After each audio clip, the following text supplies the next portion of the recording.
பிரபு Prasad channel viewers எல்லாருக்கும் வணக்கம். வெண்டைக்காயில் சட்னி செய்யலாம்.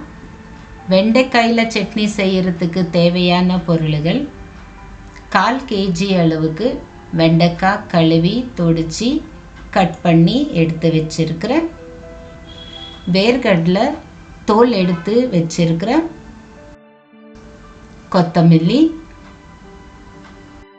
தேவையான அளவுக்கு உப்பு, 1 ஸ்பூனு சீரகம், கறிவேப்பிலை, பச்சை மிளகாய்,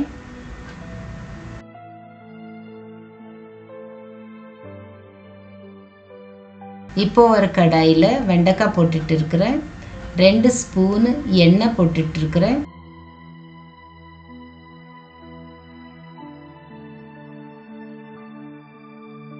இது மீடியம் ஃப்ளேமில் நல்லா இப்படி வறுத்துக்கலாம்.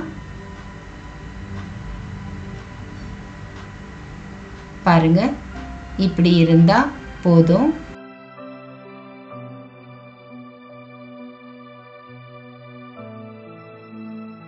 இப்போ இது ஒரு கிண்ணத்தில் எடுத்துக்கலாம். இப்போ அதே பாணலியில் பச்சை மிளகாய் வறுத்துட்டு இருக்கிற பச்சை மிளகாய் பீஸ் பண்ணி போடணும், இல்லைன்னா அது வறுக்கும் போது எகரும். இப்படி பாதி பாதி பண்ணி போட்டால் நல்லாயிருக்கும்.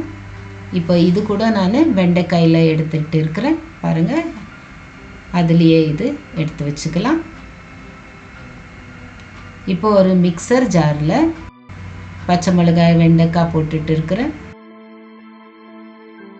கருவேப்பிலை போட்டுட்டு இருக்கிறேன். சீரகம், தேவையான அளவுக்கு உப்பு, வேர்க்கடலை, கொத்தமல்லி. இப்போ மிக்ஸி ஜார் மூடிட்டு மிக்ஸி பண்ணிக்கலாம். பாருங்க, எவ்வளோ நல்லா வெண்டைக்காயில் சட்னி ரெடி ஆயிடுச்சு. இது சர்விங் பவுலில் எடுத்துட்டு இருக்கிறேன். வெண்டைக்காயில் சட்னி ரெடி.